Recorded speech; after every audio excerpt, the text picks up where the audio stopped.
Okay.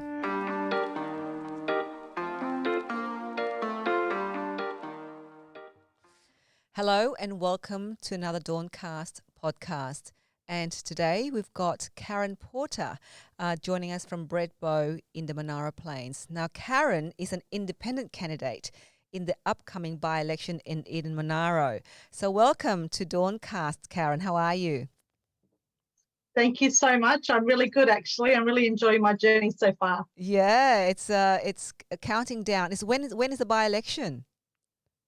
4th of July, and that could be Eden Monaro Independent Day. Who I knows? was about to say, isn't 4th of July is the Independence Day for the US? The Day of the Independence? And Independent Day in Australia. Yes, that's right. So before we launch into talking about the whole political thing, tell us a little bit about yourself. Yes. Where Yep. you're based in Monaro Plains, what you do, and yeah. Yep. So I'm a mother of 5, and my children range from the ages of 29 down to 13. Oh my I God. moved out to, yes, I moved out to Eden Monaro 18 months ago because I wanted to have a bit of a property where I could build a house and live out in the peace and quiet of a big block. So I've got 3.5 acres at Breadbow. I've got a very busy business. So I've had a business now for 14 years doing energy efficient products for homes.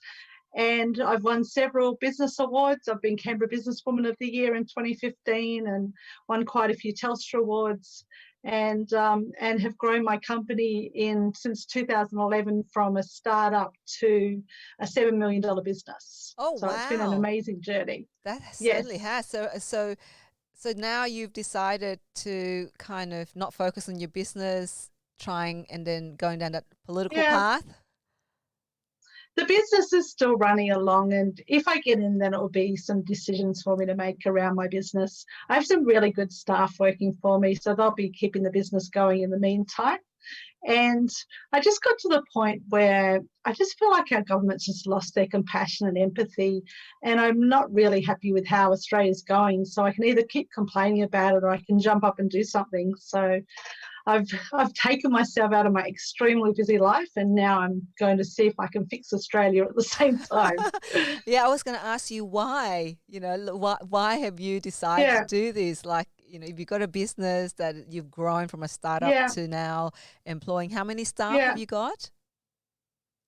So I have about 16 families that are indirectly and directly benefiting from my business. Right. And so what prompted you to say, okay, I'm going to give this a tilt? I just am concerned about the future for my 5 children. I don't believe they're taking the climate change part seriously enough. And like I've been in this space for 14 years, so I know how beneficial it is to be able to have homes that are energy efficient. And I just have a calling at the moment that I feel like we need some more voices in Parliament that can be the voice of reason. Mm. Now, there was a story in today's Telegraph featuring the 3 main candidates in the by-election. Mm, One is yes. Labor's Bigger Valley Mayor, Christy McBain. The Christy, Liberals, everyone yeah, gets that one confused. Christy Christy, and Kirsty. yes, Christy McBain's, and the other one's the Liberals, Fiona Kotvoch, a New South Wales Rural Fire Yes, Service volunteer, and the Nationals, Trevor Hicks, who yes. I believe is the Deputy Mayor for Queanbeyan, um, Hmm. Palarang. So Yes. you're up against those candidates that are supported by the machineries, as we would call them in politics. Mm, How they how are definitely. how do you feel?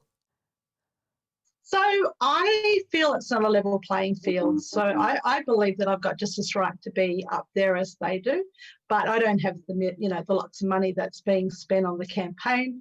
The Liberal candidate, I know the Liberal Party is spending about 800,000 on her campaign. So of course you're going to see bigger signs, more prominent signs. Scott Morrison wrote out to the whole electorate asking them to vote for Fiona on his own Prime Minister letterhead, which I thought was not really that fair.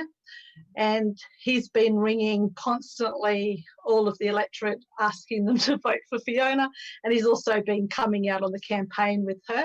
And then the same with Albanese. He's been doing the same with Christie and escorting her around. And there's been big checks coming out from the National Party to the electorate over the last week, which reeks a little bit of pork barrelling. But yes, it was ironic that Mr. Barilaro bought out Mr. Hicks over the last week before it was announced, with some big checks for the electorate, and then suddenly he's announced. So, it would be nice if we all played along the same page, but we don't have that benefit. No. I can just be myself. I mean, for our audience, can you give us a snapshot of Eden Monaro, the electorate? Who are the people there? What are the issues that are important to them?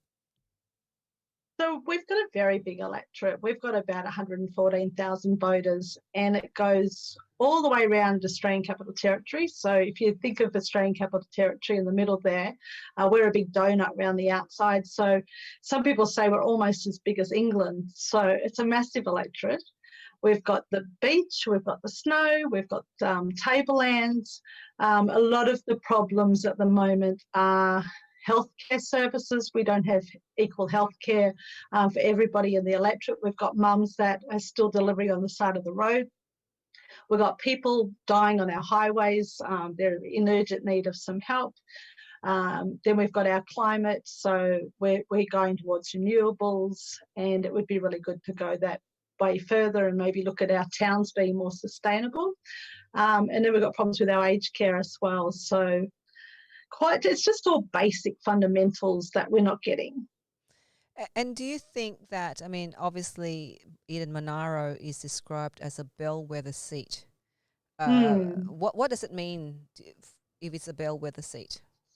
So that means that usually the person that gets in, so last electorate Labor got in, and normally if Labor gets into our seat, then the Labor government is in. So for the first time ever, it wasn't a bellwether seat.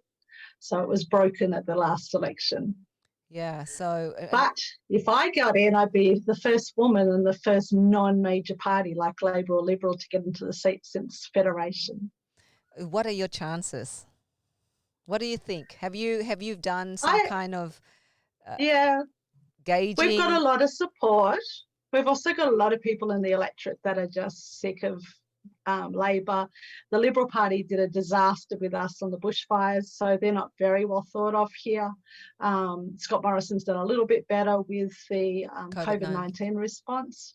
But now we're doing a disaster on the Reno rorts and all the other money that's sort of coming out, and I don't know. I think they're sick of it. So I'm saying to people, look, vote for me, number one, vote for your other party, number two. And the way our democracy works, then if I don't get in, then your party will get in. So make a stand at this election. Look, to a declaration. I mean, I am also an elected representative at a local council level, and I've ran as an independent as well, and I know how challenging it is to run as an independent as a woman. In addition to that, what do you think?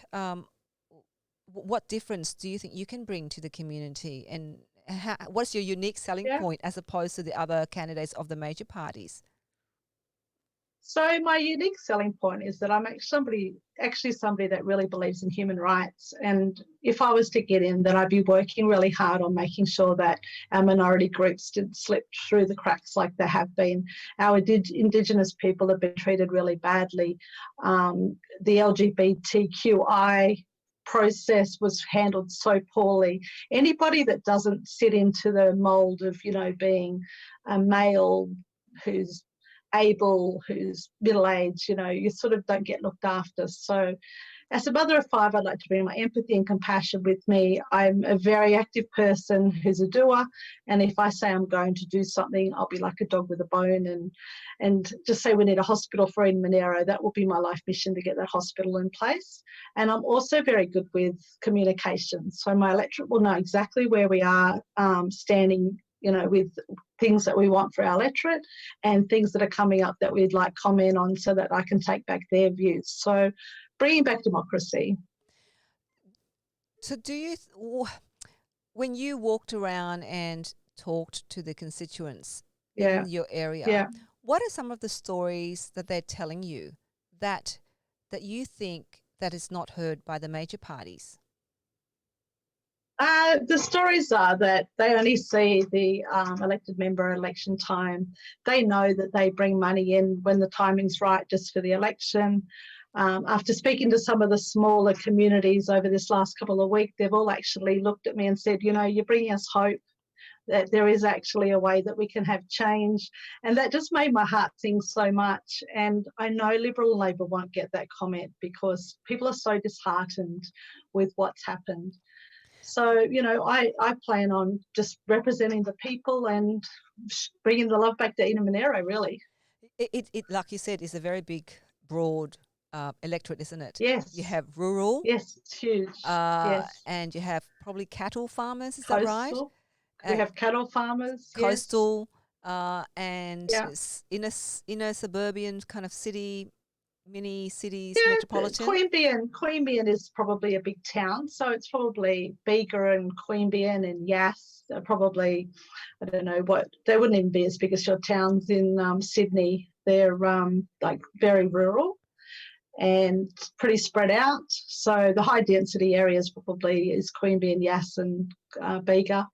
All the rest are little towns scattered around. Yeah, so they would have different needs.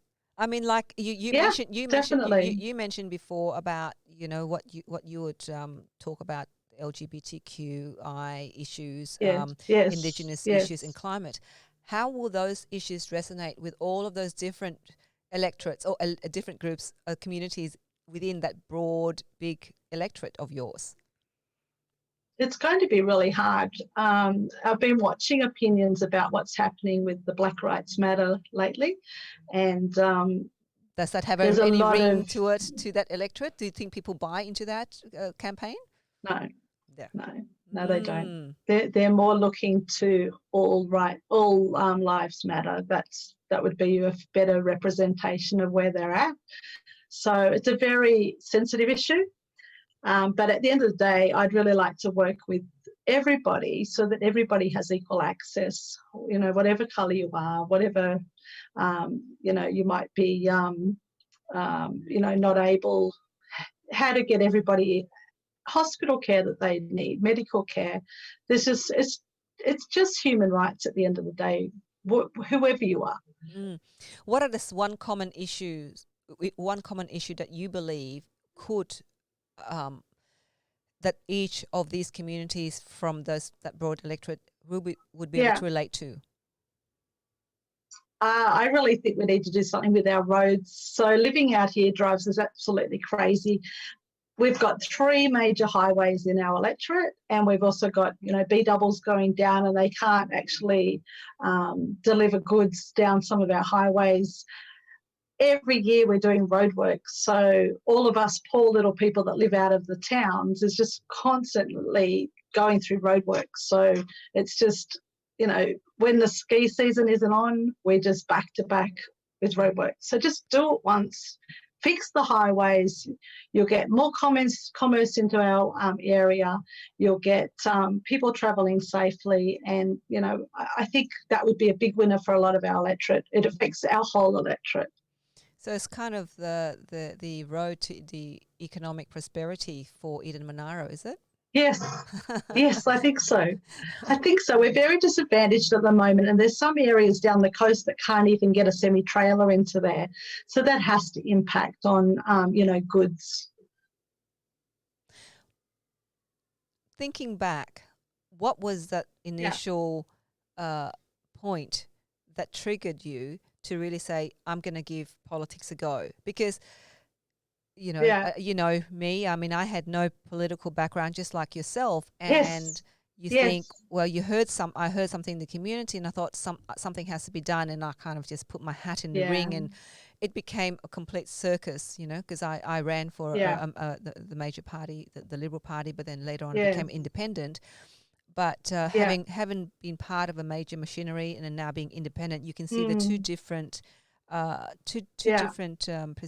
campaigning ability to Yeah, during an election or during a by-election. So for you, what was that point that kind of pushed you definitely. across?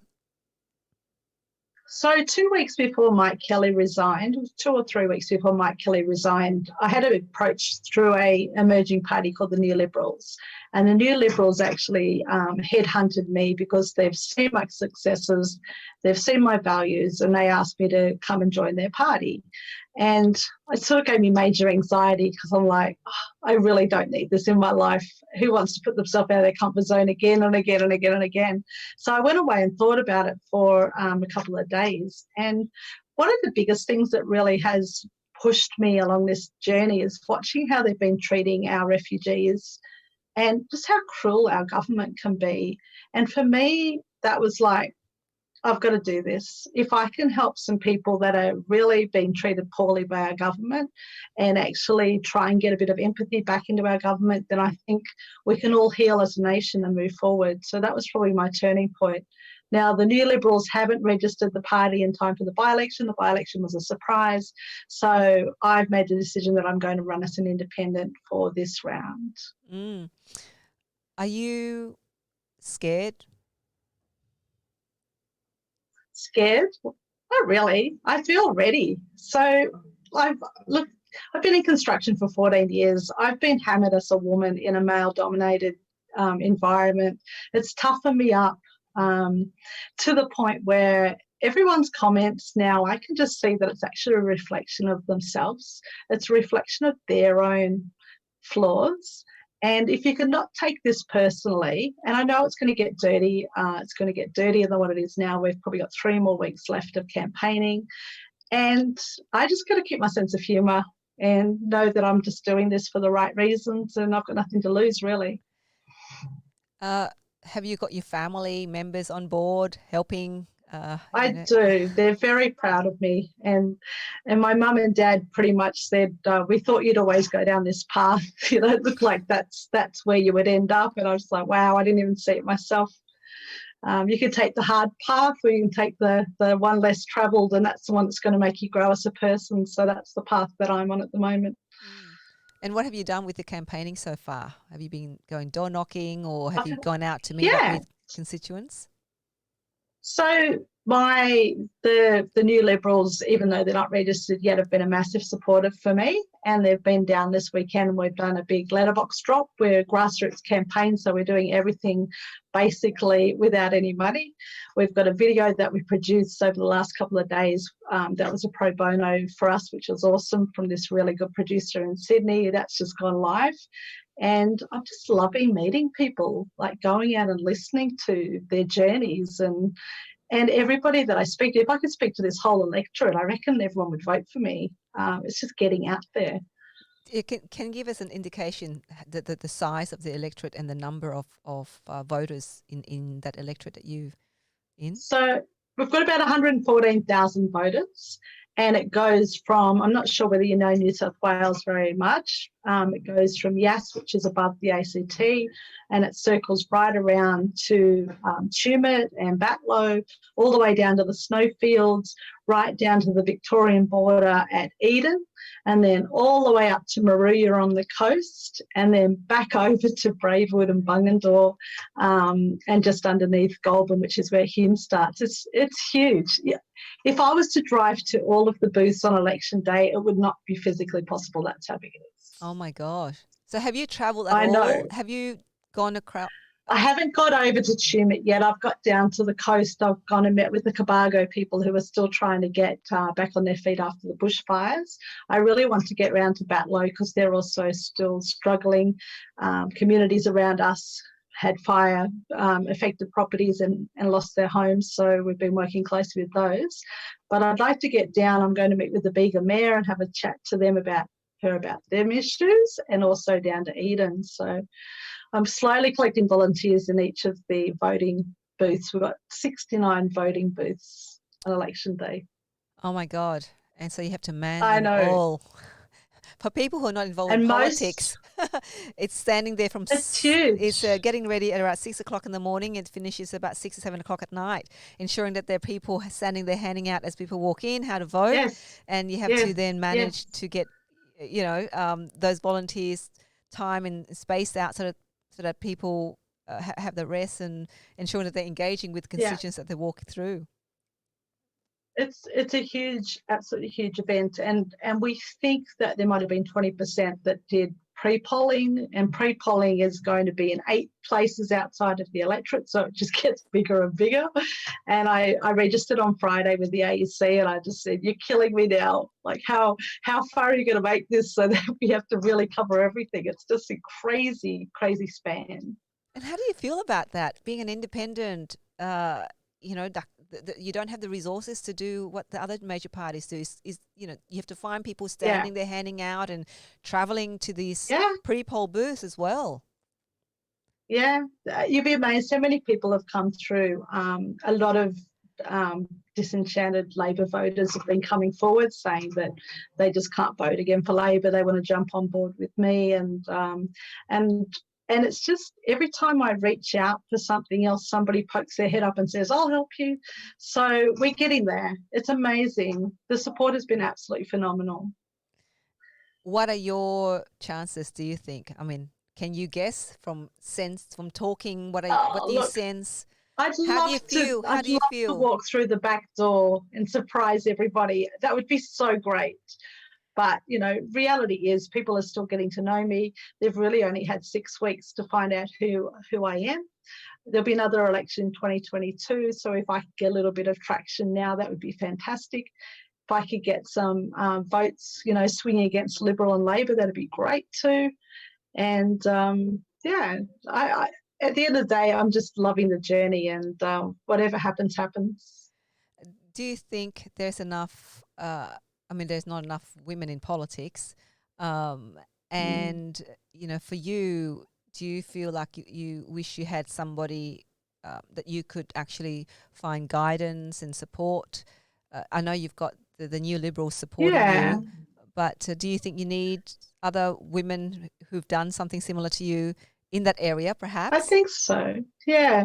You know what's funny? I actually had a lady who wants to go as an independent in the next election, and she actually reached out to me today and said that she'd like to have a chat about my journey. So people are already seeing me as a mentor, and it's crazy because I've only been in politics now for probably 8 weeks.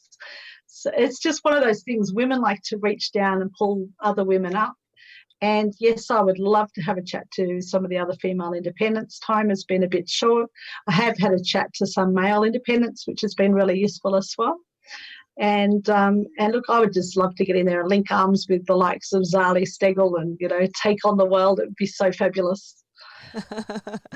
Well, look, I just thought, have a quick thank you very much for your time. Just wanted to see how you're going. Any last words to our audience? I mean, I don't know how many of them actually vote in Eden Monaro, but we can share this out there and get people to check in and tell their friends, perhaps. Yeah. And we'll share it. What I'd like to say is that with the way the voting works, if you put me down as a number 1 and your favourite party as a number 2, if I don't get first preferences, then my preferences will go to your favourite party anyway. So it's not a risk. And you know what? You'll make a stand, but you'll also give me a chance. So vote 1 for Karen Porter. Great. Well, thank you so much for your time, Karen. And that's Thank Karen you. Porter, the independent candidate for the Eden Monaro upcoming by-election on July the 4th. So I don't know if you guys, many of you live out in Eden Monaro or not, those who are tuning into Dawncast. Or if you don't, maybe you know friends who do. And perhaps at this election, check out your candidates, who they are, or what they do for the community, and, make sure that you vote for the right person. And so thank you once again. Now, if you like more content like this, or if you know of somebody who would like to share their stories on Dawncast, please get them to send us a link, or click on the link below and get in touch with us and leave a message for us to get in touch with you. But that's it from me. I'm Di Lee, and thanks for joining us on Dawncast. See you. Bye. Thank you, Di. See ya. Bye.